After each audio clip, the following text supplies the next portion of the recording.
우리가 매일매일 하는 그 고민이 한 가지 있을 겁니다. 우리가 모두가 다 똑같은 크리스찬이라면 다 같이 가지고 있는 고민이 있습니다. 그게 무엇이냐면, 우리는 왜 이렇게 어려움에 쉽게 무너질까? 왜 이렇게 고난을 이기고 싶은데 어려움만 오면 쉽게 무너지는 것일까? 고난이 많이 와도 다 그것에 대항해서 일어나야 되는데 아무리 결심해도 왜 나는 일어나지 못하고 자꾸 무너질까? 자꾸 작은 유혹에도 왜 이렇게 자꾸 무너지는 것일까? 우리가 그런 생각을 하면서 죄를 이기기 위해서, 유혹을 이기기 위해서, 낙심하지 않기 위해서 많은 것들을 시도합니다. 많이들 세미나도 열고 동기부여 강의도 열고 또 낙심하지 않기 위해서 많은 계획도 세웁니다. 그런데 사실 계속해서 무너지는 것은 막을 수가 없습니다. 왜냐하면 이 모든 것들이 지엽적인 것이기 때문입니다. 우리가 고난 중에 무너지고 세상의 유혹에 무너지는 가장 중요한 이유는 동기부여가 안 돼서가 아니라, 계획이 없어서가 아니라, 가장 중요한 건 하나님을 제대로 체험하지 못했기 때문입니다. 하나님을 제대로 체험한 적이 없기 때문에, 그리고 그 체험을 한 적이 있어도 그것이 우리의 머릿속에서, 기억 속에서 너무나도 희미하게 사라져 버렸기 때문에 우리는 죄에도 쉽게 무너지는 것이고 고난에도 쉽게 무너져 버리는 것입니다. 우리가 용기가 없는 이유는 하나님을 체험한 기억이 마음에 없기 때문이고, 우리가 자신감이 없는 이유도 하나님의 영광을 체험해 본 적이 없거나 그 기억이 너무나도 가물가물하기 때문입니다. 우리가 하나님을 제대로 체험하기만 해도 그분의 놀라운 위엄과 아름다움과 영광에 압도될 겁니다. 그리고 그 압도되었기 때문에 작은 유혹에도 넘어가지 않을 겁니다. 우리가 하나님의 능력과 위엄과 영광과 아름다움에 압도되기 때문에 어떠한 어려움도 이겨낼 수 있는 용기가 그때 생기는 겁니다. 그래서 우리의 삶에 가장 중요하고 우리가 매일매일 체험해야 되는 것은, 매일 하나님의 그 직접적인 체험을 할 수가 있는가? 하나님의 그 능력과 아름다움에 압도될 수 있는가?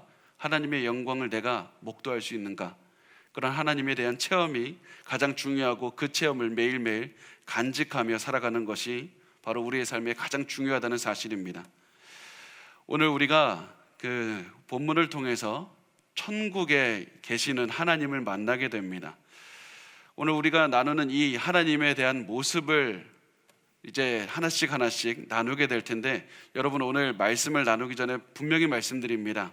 오늘 말씀을 나눌 때 굉장히 그 나누는 그 하나님의 모습이 어떠한지 상상하면서 들으십시오. 머리에 그리면서 가슴속에 이게 어떤 의미일까, 어떤 모습일까, 그것으로 머리에 하나씩 그리면서 듣고, 그리고 그 그린 그림을 절대로 잊지 않는 겁니다. 이것이 우리가 오늘 반드시 기억해야 될 가장 중요한 것입니다. 자, 오늘 우리의 말씀은 사도 요한이 성령에 의해서 이 천국에 계신 하나님에 대한 환상을 보는 것으로 시작을 합니다. 우리 2절 말씀을 우리 같이 읽어보겠습니다. 시작.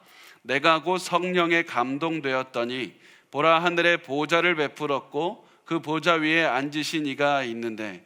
자, 우선 가장 중요한, 천국에서 가장 처음에 주목하게 된 것이 무엇이냐면 보좌라고 합니다. 쉽게 말하면 왕좌라는 뜻입니다. 이 말이 이 본문에서 요한계시록 4장에서 가장 중요한 단어라고 할 수 있고, 그리고 또 요한계시록 전체에서도 가장 중요한 단어 몇 가지만 꼽으라고 한다면 보좌라는 단어가 됩니다.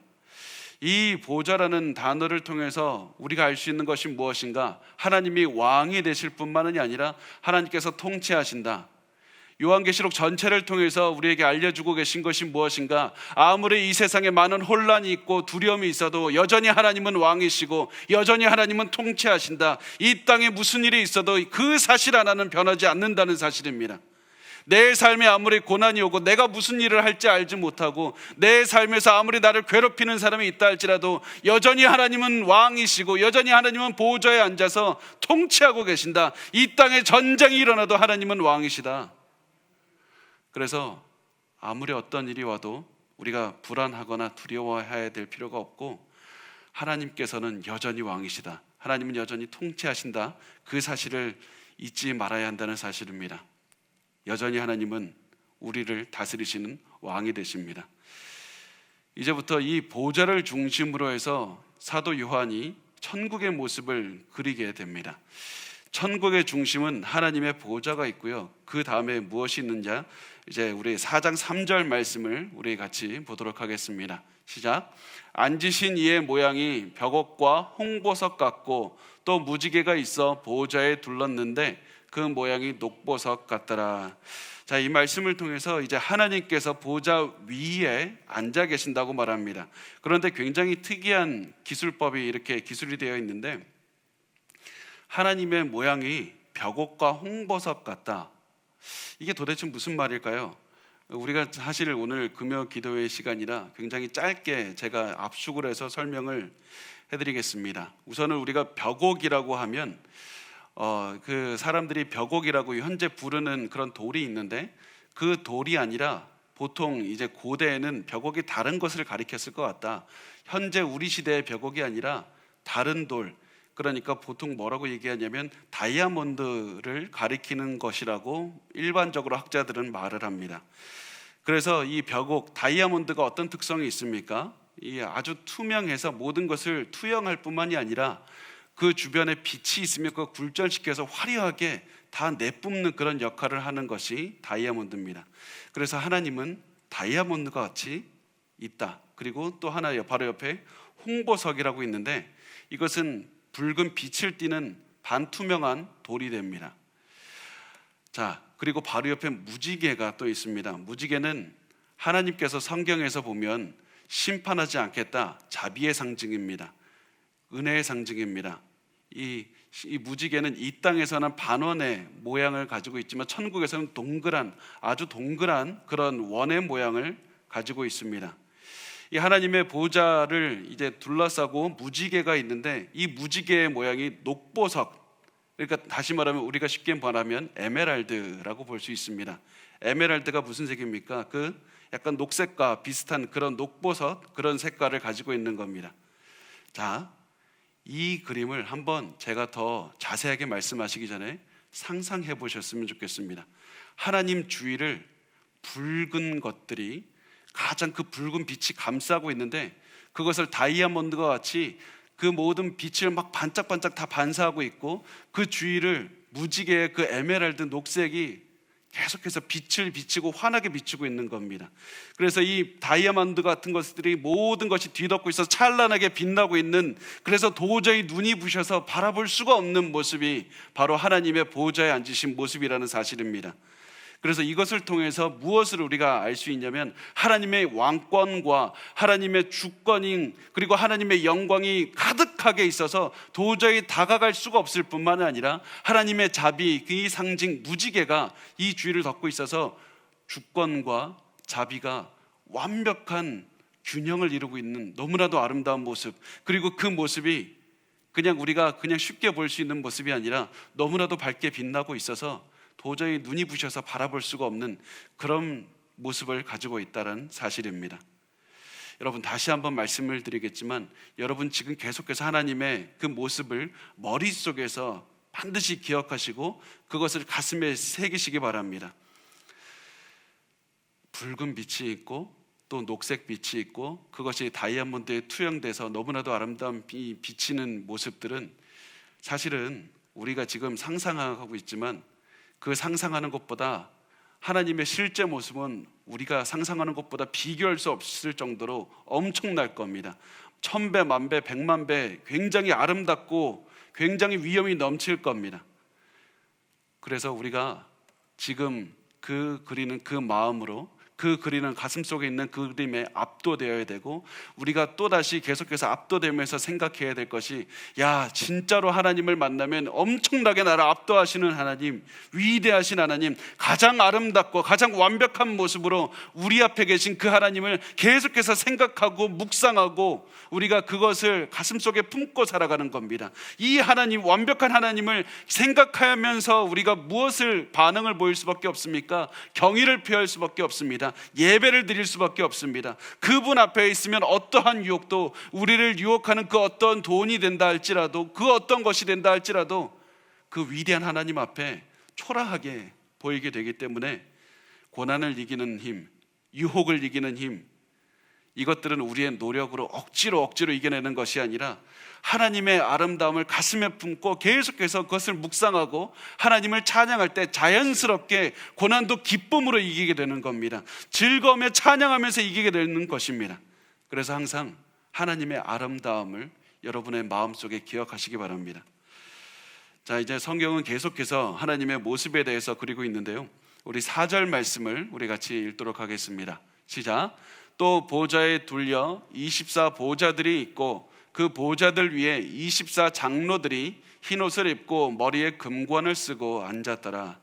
자, 무지개가 하나님의 위아래로 이렇게 덮고 있다면 양 옆으로는 24 장로들이 있는 겁니다. 24 장로는 구원받은 하나님의 백성들을 의미합니다. 우리가 쉽게 얘기하면 그 구약에 12지파가 있었고요, 신약에는 12 제자가 있었습니다. 사도가 있었죠. 그래서 둘이 합쳐서 24명이 되고, 그러면 전체적으로 구원받은 모든 하나님의 백성이 24 장로로 상징적으로 드러나 있는 겁니다. 그래서 이 사람들이 어떤 모습으로 있는가? 보좌에 앉아 있어서 면류관을, 그러니까 그 왕관을 쓰고 있습니다. 이 사람들이 하나님께서 말씀하신 것처럼 끝까지 견뎌서 이긴 자들이기 때문에 하나님께서 약속하신 이긴 자에게는 내가 만국을 다스리는 권세를 주겠다고 약속하셨던 것처럼 이들은 끝까지 견뎌서 이겼기 때문에 결국 하나님께서 이들에게 왕좌를 주셨고 왕 면류관을 씌워주셨고, 결국에서는 이 모든 것들을 다스리며 흰옷을 입고 이 세상을 다스리고 있었던 겁니다. 하나님께서 이 모습을 보여주시면서 결국에서는 하나님은 약속을 이루신다. 하나님께서 약속을 하셨으니 그 약속을 끝까지 붙들고 지킨 자들에게 약속을 지키셔서 그들에게 면류관을 씌워주셨다. 세상을 다스리게 하셨다. 그러므로 요한계시록을 읽는 우리에게도 계속해서 말씀하는 겁니다. 너희도 약속을 지킨 이 하나님을 끝까지 믿고 결코 하나님을 놓치지 않고 끝까지 인내하기만 하라. 그러면 하나님께서 너희에게 주신 그 생명의 면류관을 주실 것이다. 하나님께서 너희에게 약속하신 모든 복과 모든 형통함을 너에게 주실 것이니 결코 이 신실하신 하나님을 놓치지 말고 끝까지 인내하라고 말씀을 하고 있습니다. 이렇게 아름다운 너무나도 멋있는 장면에 한 가지 중요한 이제 요소가 추가가 됩니다. 이게 계속 여러분 머리에 그리면서 따라하고 계시죠? 그 어떠한 것이 추가가 되냐면 천둥, 번개, 우레소리, 이런 것들이 이제 추가가 됩니다. 이제 4장 5절 말씀 우리 같이 읽도록 하겠습니다. 시작. 보좌로부터 번개와 음성과 우레소리가 나고 보좌 앞에 켠 등불 7이 있으니 이는 하나님의 7 영이라. 자, 번개와 천둥 소리, 이게 우리 주변에서 흔히 듣는 그냥 그런 소리가 아니라 가장 담대한 남자라고 할지라도 그 천둥 소리 듣고 번개 보면 너무나도 두려워서 벌벌 떨게 만드는 그런 장면을 생각하시면 됩니다. 이런 것들이 막 주변에 갑자기 가득하게 되는데 이것이 어디에 구약에 나타났냐면 하나님께서 시내산에서 내려오실 때, 시내산에서 등장하실 때 천둥과 번개가 엄청나게 가득했습니다. 그리고 이때 하나님께서는 모세에게 십계명을 주셨습니다. 그리고 십계명이 무엇입니까? 하나님께서 주신 법률이고 정의가 됩니다. 하나님께서 주신 정의의 말씀을 어기면 결국 하나님의 심판을 받게 됩니다. 그래서 나중에 보면 요한계시록 뒷부분에 가게 되면 하나님께서 심판하실 때마다 어떤 것이 따라오게 되냐면 천둥이나 우레소리나 번개가 따라오게 됩니다. 그래서 결국 번개와 우레소리, 천둥소리를 통해서 무엇을 나타내는가? 하나님의 정의를 드러내는 겁니다. 심판하실 때마다 하나님의 정의가 같이 등장하게 됩니다. 왜 심판이 중요합니까? 그것은 단순히 하나님이 화가 나서 갑자기 변덕이 생겨서 심판하시는 것이 아니라 하나님의 당연히 그 사람들이 다 받아야 되는 정의를 내리신 겁니다. 처벌하신 겁니다. 그래서 그 모든 정의가 어디서부터 나온다고 합니까? 보좌로부터 흘러나온다. 모든 정의의 중심이신 하나님, 모든 정의를 실현하시는 하나님, 영원한 왕이신 하나님이 이 땅을 다스리고 계시고 그 하나님을 둘러싸고 있는 것은 자비의 무지개라는 사실입니다. 그래서 이 모든 것을 하나님께서 그 처벌을 하셔도, 정의를 심판을 하셔도 결국 이 모든 것들은 자비의 하나님과 정의의 하나님이 완벽한 균형을 이룬다는 것을 우리가 알 수 있습니다. 그럼으로써 우리가 이 정의의 하나님 앞에서 우리가 보여야 되는 반응은 하나님 앞에 처벌을 받고 영원한 지옥으로 가든지 아니면 예수 그리스도의 은혜 안에서 살아가는 것밖에 없다. 이것을 항상 우리가 마음에 품고 살아가는 겁니다. 자, 이제 하나님의 보좌 앞에는 7 등불이 있다고 말씀을 합니다. 7 등불은, 7이라는 말씀은 숫자는 완벽함을 보통 상징을 하는데요, 7 등불은 성령을 나타내고 있습니다. 7 등불을 통해서 성령께서 그 안에 바로 하나님 아버지 앞에 계시다는 것을 사도 요한이 인식할 수 있도록 보여주었던 겁니다. 자, 6절 말씀을 우리 같이 읽도록 하겠습니다. 6절 시작.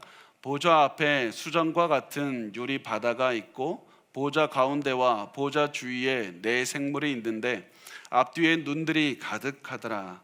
자, 하나님 아버지의 보좌 앞에 수정과 같은 유리 바다가 있다고 말씀합니다. 항상 나타내는 것, 제가 여러 번 말씀을 드렸는데, 바다는 굉장히 무질서를 상징을 하고 있습니다. 바다가 나왔다면 보통 무질서를 상징합니다. 예수님께서 그래서 물 위를 걸으신 것이 그냥 바다 위를 걸으신 것이 그냥 묘기 하나를 보여주신 것이 아니라 모든 무질서를 밟고 지나다니시는, 그 모든 무질서를 다스리시는 하나님. 그래서 우리가 보통 성경에 보면 바닷속에는 무질서를 나타내서 하나님께 대항하는 리워야단이라는 그런 바다 괴물까지도 나오는 것을 우리가 볼 수 있습니다. 그런데 천국에서 어떤 모습입니까? 바다에 더 이상 바람이 불지 않습니다. 파도조차 치지 않습니다. 굉장히 잠잠해서 수정과 같은 유리바다가 존재합니다. 이것을 통해서 그 어떠한 사단도, 그 어떠한 악도 이제는 하나님 앞에서 고개를 들지 못하고 하나님께서 완벽하게 통치하고 계신다. 그 어떠한 것도 하나님을 반항하지 못하고 오직 하나님의 통치가 완벽하게 이루어지고 있는 그런 모습을 드러냅니다. 그런데 이것뿐만 아니라 한 가지 더 드러내는 것이 무엇입니까? 우리가 방금 생각한 것처럼 그 하나님의 완벽한 아름다운 빛이 수정을 통해서 계속해서 그 다이아몬드를 통해서 반사되고 있었듯이 하나님 앞에 있는 그 수정 유리 바다를 통해서 또다시 그 빛이 또다시 찬란하게 반사가 되는 겁니다. 그 천국에 하나님께서 계신 그 천국은 빛으로 가득해서 너무나도 찬란하고 화려한 그런 보좌가 있는 곳이 바로 천국이라는 사실입니다. 그래서 이 천국이 유리 바다가 있고 큰 바다가 있고 너무나도 찬란해서 천국의 이 유리 바다를 통해서 또 하나를 드러내는 의미는 이 하나님의 위대하심 앞에 인간이 도저히 다가갈 수가 없는 그런 존재라는 사실을 하나님의 그 앞에 있는 바다를 통해서 나타내고 있습니다. 하나님을 제외한 그 어떠한 존재도 하나님 근처에 도저히 갈 수 없을 만큼 그렇게 떨어져 있다는 것이 바로 이 수정과 같은 유리 바다를 통해서 드러내고 있습니다. 그런데 하나님의 보좌 주변에 그 어떤 수룹보다, 그 어떤 장로보다 가장 보좌 가까이 있는 4 생물이 있다고 말씀을 합니다. 그런데 그 4 생물의 모습을 이렇게 묘사합니다. 7절 말씀 우리 같이 읽겠습니다. 시작. 그 첫째 생물은 사자 같고 그 둘째 생물은 송아지 같고 그 셋째 생물은 얼굴이 사람 같고 그 넷째 생물은 날아가는 독수리 같은데, 자, 이 생물들의 모습이 사자 같고 송아지 같고 사람 같고 독수리 같다고 말씀을 하는 것이 중요합니다. 실제로 그런 동물이 있었다는 것이 아니라 이 동물들과 같은 그런 존재가 있다. 이 4마리의 생물은 결국에서는 무엇을 드러내냐면, 한마디로 요약하면 하나님의 영광을 상징적으로 드러내는 역할을 하는 겁니다. 하나님의 영광을 드러냅니다. 자, 보면 하나님께서 고귀하신 분이고 왕 같은 사자와 같은 분이다.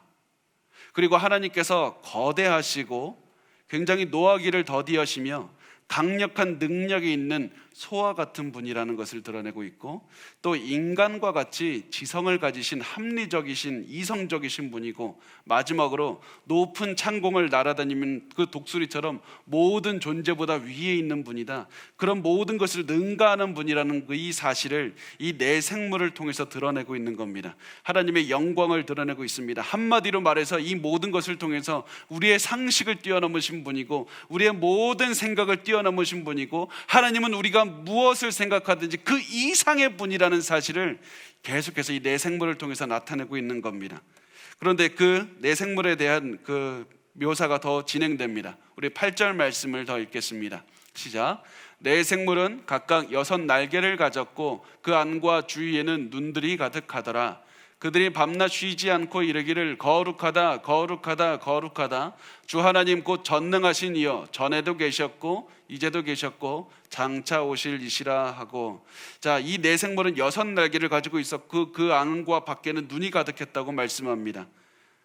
눈이 가득했다는 것은 모든 것을 보고 있다는 의미가 됩니다.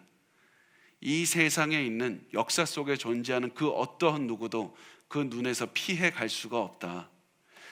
이들은 세상에 있는 모든 것들을 바라보고 모든 지식을 가지고 있었고, 그래서 하나님께서 통치하신다는 사실을 너무나도 잘 알고 있었기 때문에, 그들은 너무나도 많은 지식이 있었기 때문에 이렇게 소리칠 수밖에 없었던 겁니다. 거룩하다 거룩하다 거룩하다.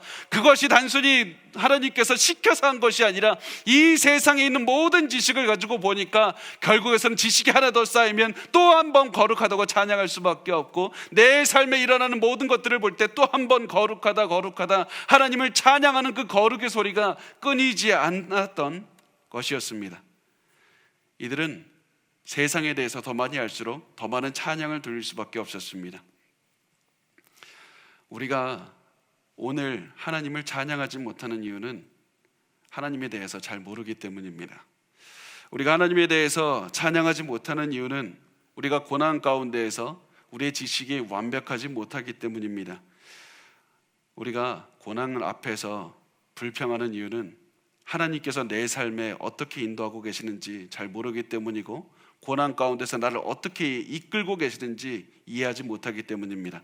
그래서 우리에게 항상 중요한 것은 단순히 하나님 이 고난 어떻게 넘어갑니까? 이 기도보다 더 중요한 건 하나님은 누구십니까? 하나님은 얼마나 위대하신 분입니까? 하나님의 그 아름다움을 내가 알게 도와주십시오. 하나님의 그 높으신 통치를 내가 체험하기를 합니다. 하나님을 알기를 힘쓰십시오. 하나님을 더욱더 내가 체험하기를 힘쓰십시오. 내가 이 세상에 일어난 일들을 통해서 하나님의 완벽한 통치를 내가 머리로 알게 하시고 가슴으로 알게 하시고 내가 매일매일 체험하게 도와주십시오. 그렇게 해서 하나님, 이 세상을 이끌고 가시는 하나님의 통치를 깨닫게만 된다면 우리는 하나님 앞에 놀라게 될 것이고 압도될 것이고, 결과적으로 아무리 큰 고난과 유혹 앞에서도 찬양과 예배를 드릴 수밖에 없을 겁니다. 그렇게 되면 우리의 입에서 거룩하다 거룩하다 거룩하다 그 말밖에 나오지 않을 겁니다. 그래서 오늘 본문은 하나님에 대한 찬양으로 마무리가 되게 됩니다. 우리 9절부터 11절까지 같이 한 목소리를 읽겠습니다. 시작. 그 생물들이 보좌에 앉으사 세세토록 살아계시는 이에게 영광과 존귀와 감사를 돌릴 때 24 장로들이 보좌에 앉으신 이 앞에 엎드려 세세토록 살아계시는 이에게 경배하고 자기의 관을 보좌 앞에 드리며 이르되, 우리 주 하나님이여 영광과 존귀와 권능을 받으시는 것이 합당하오니 주께서 만물을 지으신지라 만물이 주의 뜻대로 있었고 또 지으심을 받았나이다 하더라. 이 네 생물이 하나님께 영광과 존귀와 감사를 돌릴 때 이 생물들의 찬양을 듣고 24 장로들이 찬양을 또 드리게 됩니다. 이들의 찬양은 촉매가 되어서 24 장로들이 찬양을 드릴 수 있게 만듭니다. 그런데 이 장로들이 찬양을 할 때 어떻게 합니까? 그냥 찬양을 입으로 하는 것이 아니라 자신의 면류관을 하나님께 드리게 됩니다. 지금까지 수많은 고난과 희생과 그렇게 모든 고난을 통해서 얻은 영광의 면류관을 얻은 이유가 바로 이 순간을 위해서였다는 사실입니다. 내가 더 많은 거룩함과 더 많은 예수를 닮아서 조금이라도 더 보석이 더 박힌 화려한 면류관을 얻기 위해서 노력했던 이유가 이 영광의 면류관을 하나님께 올리면서 찬양 드리기 위해서, 내가 이 순간 하나님을 찬양하면서 드리는 이 순간 때문에 내가 더욱더 많은 고난을 겪으면서 그러면서도 기뻐했던 것이었습니다. 그래서 제 생각에는 하나님께 영광을 면류관을 드릴 때가 오면 우리 모두가 다 이런 생각을 하지 않을까 싶습니다. 야, 내가 조금만 더 희생을 해서, 내가 조금만 더 예수를 닮아서, 내가 조금만 더 고생을 해서, 고난을 당해서 조금이라도 더 아름다운 면류관을 가졌으면 얼마나 좋을까. 그랬다면 내가 더 아름다운 면류관을 하나님께 드릴 수 있었을 텐데, 하나님, 이것을 내가 너무나도 부족하지만 이것이라도 하나님께 드립니다. 하나님의 아름다운 면류관을 드리면서 하나님을 찬양합니다. 이것이 바로 우리가 천국에서 드릴 예배의 모습이 됩니다. 우리가 오늘 굉장히 깊게 들어갈 수 있으면 제가 이것을 가지고도 몇 시간을 하고 싶은데 너무 짧게 전한 이 순간이지만, 여러분, 제가 이 오늘 전해드린 말씀을 들으면서 머리에 그리셨으면 좋겠고, 그 머리에 그려진 그 그림을 절대로 잊지 않으셨으면 좋겠습니다. 그 그림보다 실제 하나님, 우리가 천국에서 드릴 예배의 모습, 하나님께 드릴 그 하나님의 화려하고 아름다운 모습은 우리가 지금까지 가슴에 품은 것보다 수백만 배, 수천만 배 더 아름답고 더 위대할 겁니다. 그 하나님의 영광과 아름다움을 매일매일 가슴에 품고 묵상하십시오. 절대로 그것을 잃어버리지 마시고 아침에 일어나서부터 하나님은 얼마나 아름답습니까? 하나님을 찬양하십시오. 고난 중에 있습니까? 하나님을 더욱더 찬양하십시오. 내가 잠이 들기 전에는 하나님의 찬양과 아름다움과 하나님의 위대하심을 바라보면서 경배와 찬양을 드리면서 잠을 자면 됩니다. 그러면 우리는 어려움을 이길 수 있습니다. 그러면 우리가 어떠한 고난 속에서도 이길 수 있고, 그러면 우리 앞에 어떠한 유혹이 있더라도 다 기쁨으로 승리할 수가 있습니다. 우리가 하나님의 위대하심에 압도되면 우리 앞에 있는 모든 것들은 굉장히 가볍게 이길 수가 있는 겁니다. 그래서 우리가 하나님께 구해야 되는 가장 중요한 기도 제목이 무엇이냐면, 하나님의 영광으로 나를 압도하소서. 하나님의 영광만 생각해도 내가 정말로 말을 잃고 하나님을 경외하는 마음을 나도 모르게 우러나오게 하시고, 내가 하나님의 영광의 면류관에 그 아름다움을 쓰고 그 면류관을 드리는 그 찬양의 나를 바라보면서 내가 오늘도 살아가게 도와주십시오. 이렇게 하나님의 영광에 압도되어서 천국에서 드릴 예배를 사모하면서 살아갈 때 우리의 모든 어려움은 다 이겨내게 됩니다.